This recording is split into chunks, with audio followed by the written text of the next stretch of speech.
Have any cartoons for the man to shut me down? Thanks. I'm sorry. That way the man doesn't break me down. Let's look at it as a very simple way to start with. When I'm talking about an inverse, how would I find the inverse of the following? Y equals 2x minus 3. What would you do to find the inverse of that? Yeah, you switch x's and y's, right? Then what do you do after you switch your x and y? Then what? You resolve for y, good. So when you switch x and y, you wind up with x equals 2y minus 3. Everybody agree on that? Okay. That was your first step. Add 3 and divide by 2, and that gives you your y. So these two are inverses of one another. Agreed? Yeah. All right.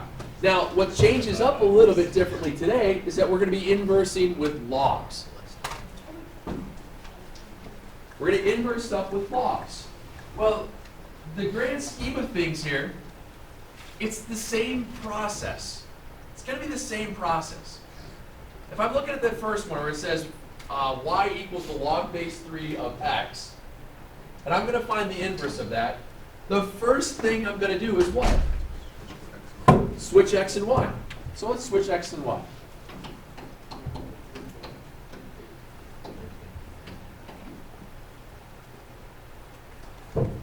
Now, now that I've switched x and y, how do I resolve for it? Solve for what? What is it, Doug? X divided by 1/3. No. No. Go back to the main problem we talked about yesterday. 3x. Go on. Perfect. That's exactly right. What happens here is that when you flip-flop x's and y's, when you're dealing with just a log equation, what you wind up with is the same property we talked about yesterday. That log base b of y is x. Well, that means b to the x is y. So in order to make y by itself, wouldn't that just mirror this property? Yeah. So your answer is, oops, 3 to the x is y. And there's your inverse. It's that fast. It's okay. I know. It looks like it's going to be a lot harder than that, doesn't it? It looks like it's going to be a lot tougher. It's that quick. It's that fast. You flip-flop your x's and y's, and you're back at the same exact property we talked about yesterday by writing from logarithmic to exponential. Ah, it's math magical. Sure. Okay, it's math magical. Now, the weird one, of course, there's always got to be one, is when you're dealing with natural log. Natural log takes a minute or two to re-explain of what that actually meant. Do you remember yesterday we talked about what natural log was briefly?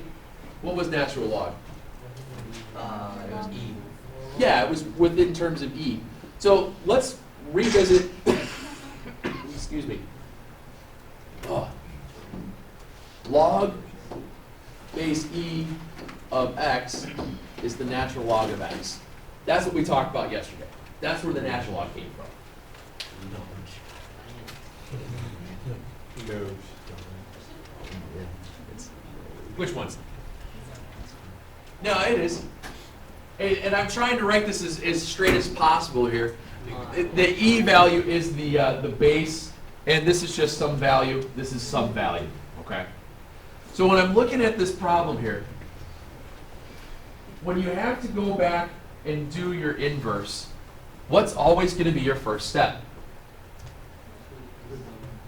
Yeah, flip-flop your x's and y's. So again, even though I have this natural log going on here, I'm going to flip-flop my x's and y's. So I'm going to get x is the natural log of y plus 1. What's that? Now's where things get a little bit weird. What's that? The log of what? No, that's ln, natural log. That's what it stands for, ln. So What I want to do here is figure out some way to get that parentheses alone. And here's where things get interesting. When you're dealing with natural logs, what you want to do to get rid of it is create it as an exponent. What I did there in this step is that I've just now created those both to be exponents. X is an exponent of e, and the natural log of the quantity y plus 1 is also an exponent of e. Everybody see that? The reason that I do that is because of this property right here. Because what do I know about natural log? It can be rewritten as the log base e. So what I get here for my third step is e to the x is going to equal e to the log base e of y plus 1.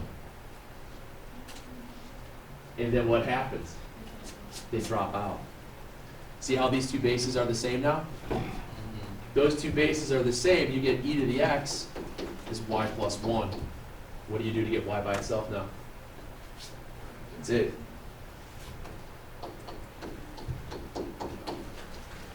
This is the weirdest thing that we do when we're dealing with natural log. Basically what happens here is that if you put the natural log up as an exponent, that allows you to drop the what's left in the parentheses. So all you have to do to the other side is raise it up to an exponent and you're done. That's how you do it every time. Every single time. Let me show you another one like that.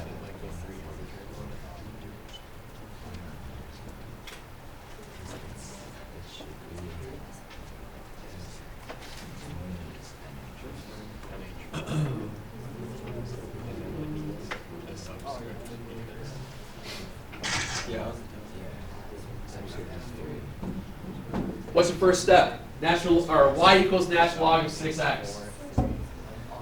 Switch your x and y. Come on, guys. Switch your x and y.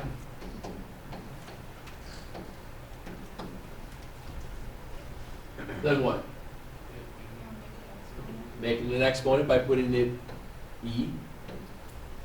Are you okay with me not rewriting it just by putting the e underneath it like that? Yeah. Then you get e to the x is e to the log base e of 6y. What happens on the right-hand side?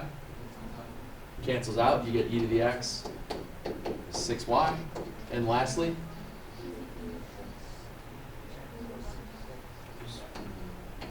divided by 6.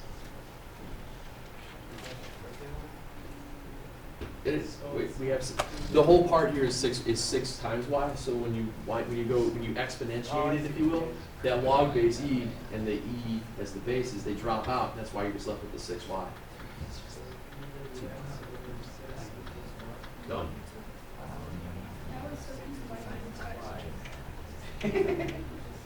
It's not that bad.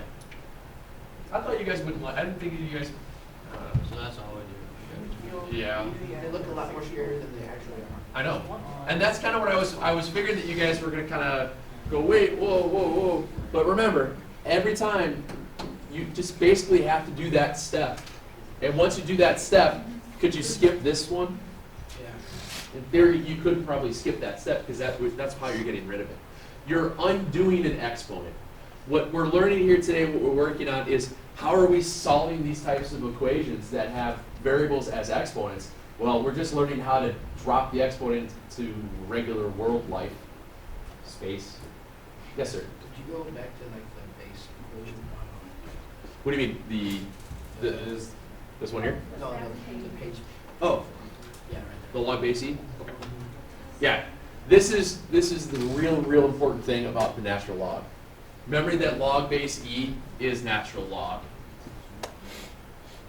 They are one in the same.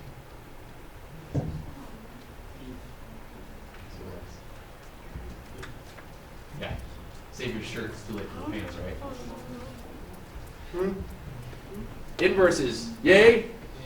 All right, let's graph. no catch. Graphing logarithms is really pretty straightforward. I will tell you one thing, there is a little bit more thinking involved. There's going to be a lot more thinking involved when you're worrying about your graphing here. So when we're worried about graphing, stop playing your Flappy Bird game. Put it away.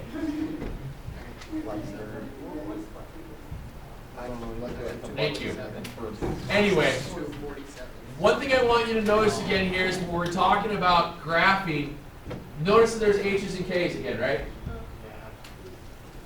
H is your horizontal shift, K is your vertical shift. But in this case, when we're dealing with logarithm graphs, we will not be plotting a parent function. What we're doing is we're going to plot it directly. The H's and the K's allow us to do, well, actually, really the only thing you really need to know is here is going to be the H value, because that's going to give us some asymptotes.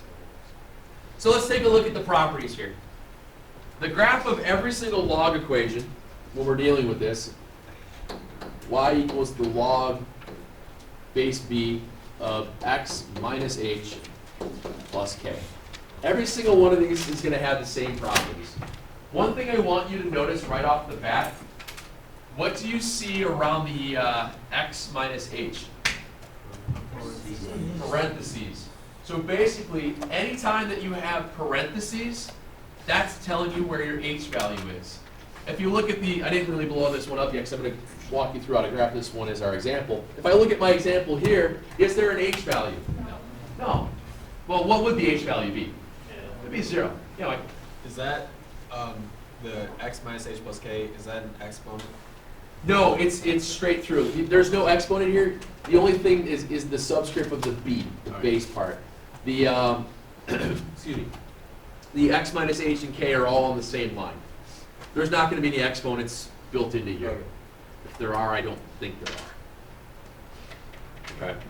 So what happens here is that whatever your h value is, that's your vertical asymptote. So if it's x minus 3, your h value is positive 3, so you have an asymptote at positive 3. If it's x plus 4, your asymptote's at negative 4. And it's vertical, so it's x equals negative 4.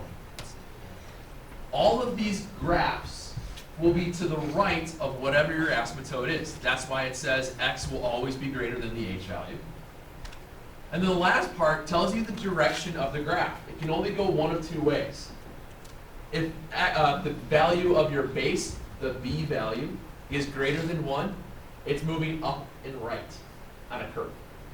If it's between 0 and 1, that obviously is a fractional amount, it is moving down and to the right. Those are the only two possible things that your graphs can do. So when we go to plot these, we're just going to draw the following. If I go to the example I have right here, log base 1/3 of x minus 1. When I set these things up, I like to label out what my b is and what my h is. Does k really give me anything? It really doesn't.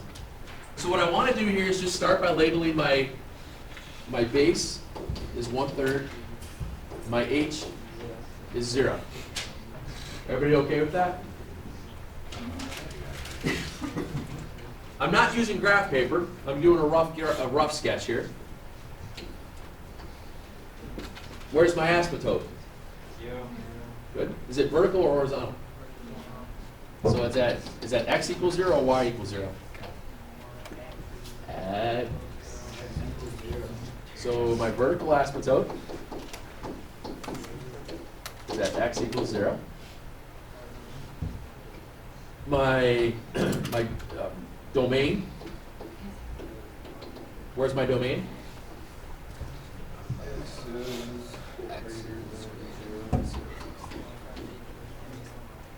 And now, what direction is this going? It's going down and right. So what happens when you think about what these curves are going to look like, they're going to hug the asymptote and just kind of move down this way. I'm not exactly sure. We're not sure how fast or how slowly the curve is going, but the general idea is that they're moving down and to the right.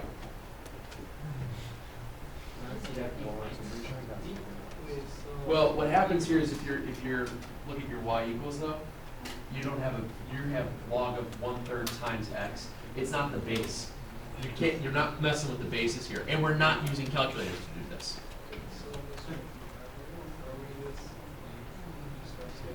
Yeah. Oh, there's no But- actual points. What's? Yeah, we're doing that, but we're also going to get two sets of ordered pairs. Oh, alright. And in order to figure out two sets of ordered pairs for these, because that's all you need to have, you do not need a calculator for this at all. Because what we're going to use to figure out two ordered pairs are these two properties here. Log base b of 1 is 0, and log base b of b is 1. What this allows us to do is the following. If I write out, I have the two properties, log base b of 1 is 0, and log base b of b is 1. Those are just the properties right now I'm showing you here. What is the base in this problem? 1/3.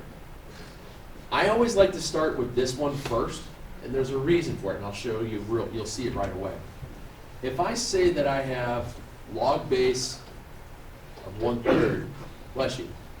If I substitute 1/3 into here, I'm going to get what? 1. 1. Everybody agree on that? Okay. So if x is 1/3, what does this whole thing become? Minus 1. 1 minus 1, which is 0. 0. Everybody see that? What I'm doing here is I'm selecting a value of x that makes this the same basis, which gives me 1 here. It makes it a real fast ordered pair to work with. So I know that at 1/3, it's at 0. Okay? Because again, log base 1/3 of 1/3 is 1. 1 minus 1 is 0. I'm not using calculator. I'm not doing anything like that at all. I'm not doing table values.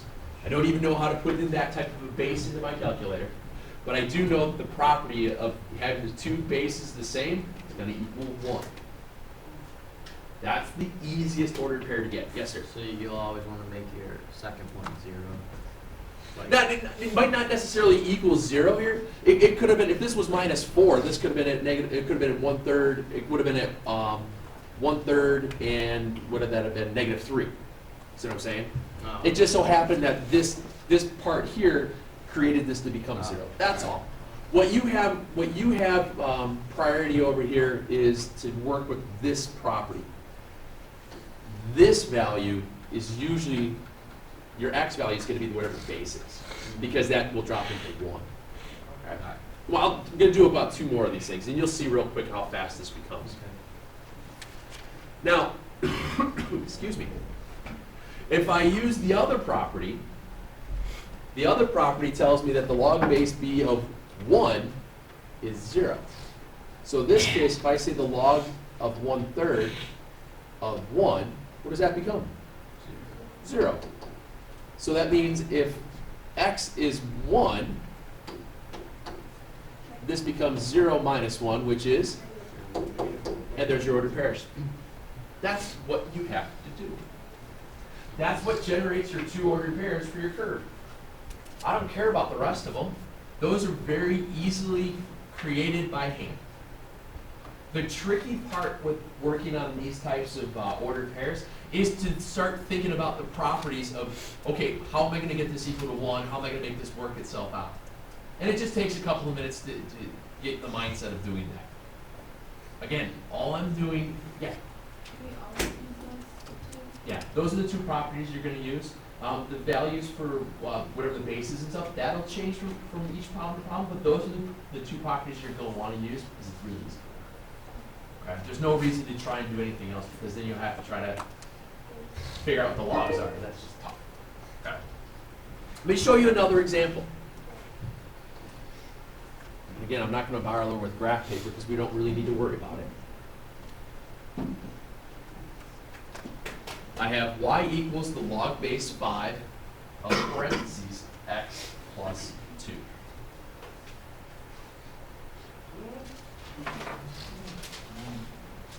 So when I look at this, again, I'm going to identify my base, and I'm going to identify my h, and identify my k.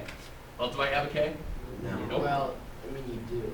It's 0, but remember, in logarithms, the k really doesn't make too much of a difference. I'll probably still ask you guys from time to time what the k value is, just to keep you honest, because eventually when we get to trig, then we need to know k's again. Yeah. So base is 5. Everybody agree? Yeah. What's your h value? Good. Okay, so that tells me, where's my vertical asymptote? Is it x equal or y equal?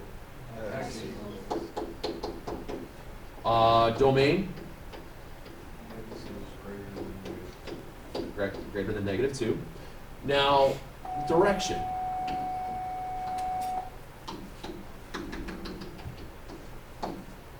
Your base is 5. Up and to the right. Perfect. Just going up and right. Do I have to do a parent function or anything, or can I just do this? I know that's the general consensus of the direction that it is moving, and I go from there. Now, all that's left is to use those two log properties again. When I'm using my log properties, I'm just move this over a bit. I'm looking at the log base 5 of 1 to equal 0. But here's where things get interesting. I need to make, everybody see how this is in parentheses? What value of x will give me a 1 in that parentheses? It'd be at -1. What's -1 plus 2? You're thinking opposite stuff there, okay? All right, everybody see that? What happens now, in order for us to work with the log base b to become a 1, I don't get there, to make this part equal to 1, x has to be -1. So that gives me an ordered pair then. If x is -1, what is your y value then? 0. Well, careful. We know log base 5. Oh yeah, duh. Sorry. I was thinking I was redoing the other property. Hi. I'll be playing the role of the math teacher today. I was pretty close on my curve there, wasn't I? All right. I do the same thing with the other one, the other property. Log base 5 of something plus 2. What do I want that parentheses to turn into? 5. So what does x have to be? 3. Go. So that means this ordered pair will be at 3, comma 1. There's your ordered pairs. Again, the reason why I'm choosing that x value to become 3 is because I want it to become a 5 within the parentheses. That way the property works. Yeah, sure. Why did we want that to turn into a -1? Why did I want to turn this into -1? Yeah. I wanted to turn this into a 1 because the log base whatever of 1 is equal to 0. Okay. So all I was doing there was trying to figure out how do I get this to equal 0? How do I get this chunk in the parentheses become a 1? Because I know the log base 5 of 1 will always be 0. That's what I'm doing. I'm messing with the numbers, and the numbers that we wind up working with this tend to be rather simple. They're not going to be like x squareds and you have to do a lot of multiplying or dividing. It's just what do you have to add it to, what do you have to subtract it to make it equal to that base, if that makes sense. All right? Did you all okay? Yeah. Okay. Again, it looked like it was going to be god-awful, didn't it? It is kind of ugly. They got awful at the end. It's what? They got awful at the end. It got a little awful, but again, it's you can do 3 plus 2, right? Yeah. But the whole idea is you got to know these two properties. You're just going to use those over and over again. Okay.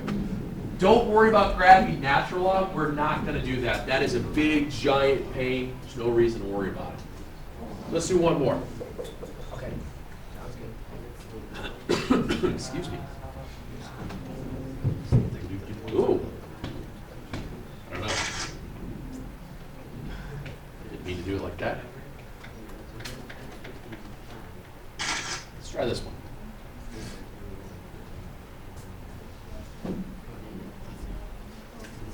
Y equals the log base 8 of x minus 2.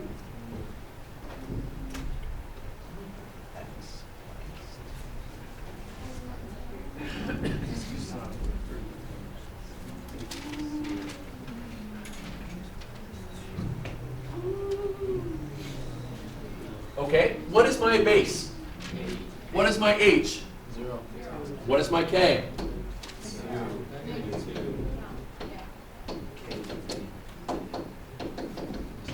Again, there's no H here because there's no parentheses. The H value will always be captured within parentheses.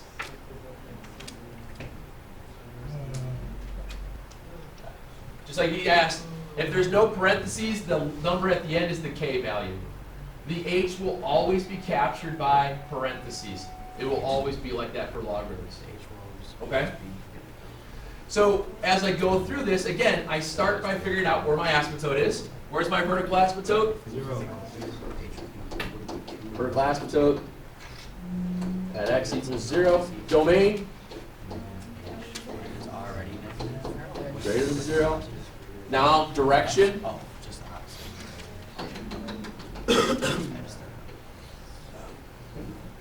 Going like that.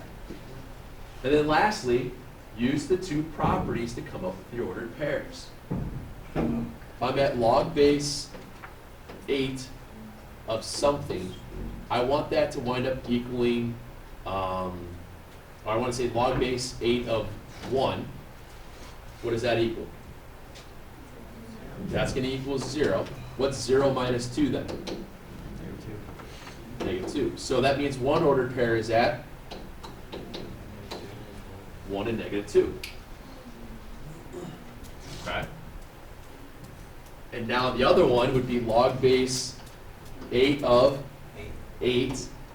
What's log base 8 of 8? 1. That equals 1. Then I subtract 2 from that. What do you get? So where's your other ordered pair? 8. That's it. Bet you never thought it would be that easy. Yes, Miss Stacy. When I did the last time, I had to manipulate what was within the parentheses to make my bases turn up. In this case, there's nothing in my parentheses to worry about. So all I have to do, since there's no H values, I can just substitute directly in 1, and then that becomes log base 8 of 1. That little chunk becomes 0. 0 minus 2 gives me the negative 2. See what I'm saying? I don't have to worry about grouping anything. What I have to manipulate the numbers more when there's an H value. If there's no H value, you don't have to manipulate as much.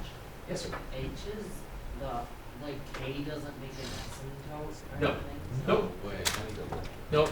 In these things here, you don't have to worry about, there's no horizontal asymptotes at all. The only thing we have is the vertical asymptote. It's always going to be at the H value.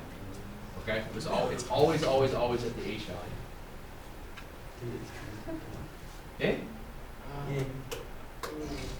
I guess I'm just kind of confused on. Oh, wait a second.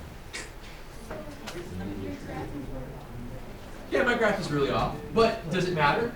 All I did is I showed the direction in which it was going to go, and these ordered pairs just tell me that it's doing that. Because 1, negative 2 is down here, 8, negative 1, yeah, it's still kind of off.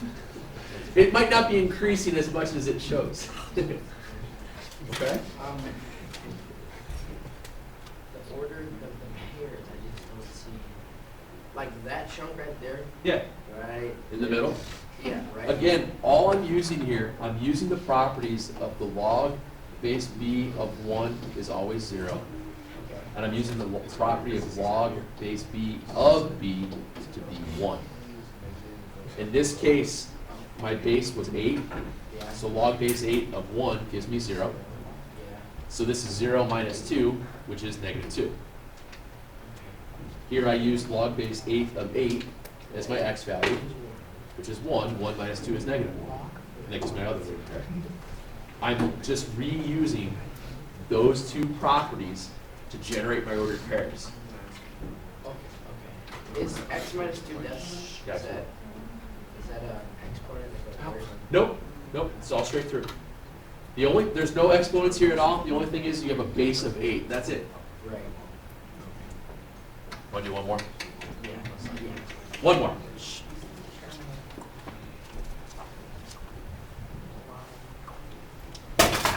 Oh. Happens every class. Every class. Then it doesn't happen The next. worst part, I think this is 2 months. Okay. Take a second. You guys do this one on your own. Do this one. So the other one being 1, 0, right? Why is it? Our base is 10. Our h is 2. Because 3 minus 2. Base is 10, h is 2. That's going to give me a vertical asymptote at 2, correct? My domain is everything greater than 2, correct? All right, that's the easy part. The base is 10, so it's moving up and right, correct? Okay. After that, I have to figure out my 2 rules. So log base 10 of something minus 2. I want to make that chunk equal to 12. 5,000. All right, I want to get that first part equal to 1. So I'll call that 3. That's okay. That gives me 0. So that means my x value is 3, my y value is 0. If it's between 0 and 1, then it's down. I do that again. Log base 10. I want to turn this into a 10. Now what is it? 12. Yeah, I thought you were trying to get to 1. We did. We turned this into a 1. So what's log base 10 of 1? 0. Right. You told me that y would be 1. Did I say that backwards? I'm sorry. And then the last order pair becomes at 10 and 1. All right? I meant 12 and 1. Good thing you're paying attention today.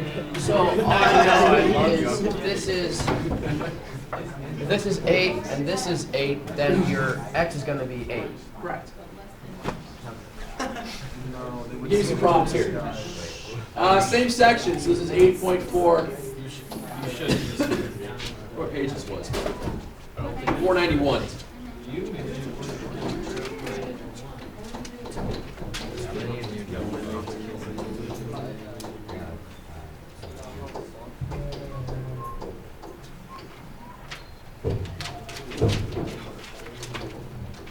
So the first group are inverses. These guys are graphs. And these are basically substitution problems with the calculator. I just want to see if you know how to do the substitution part with the calculator, okay? It shouldn't be that bad. It shouldn't take that long. Okay? Yeah. You're going to be given a formula and some values. You just have to see if you know how to put parentheses around stuff. What?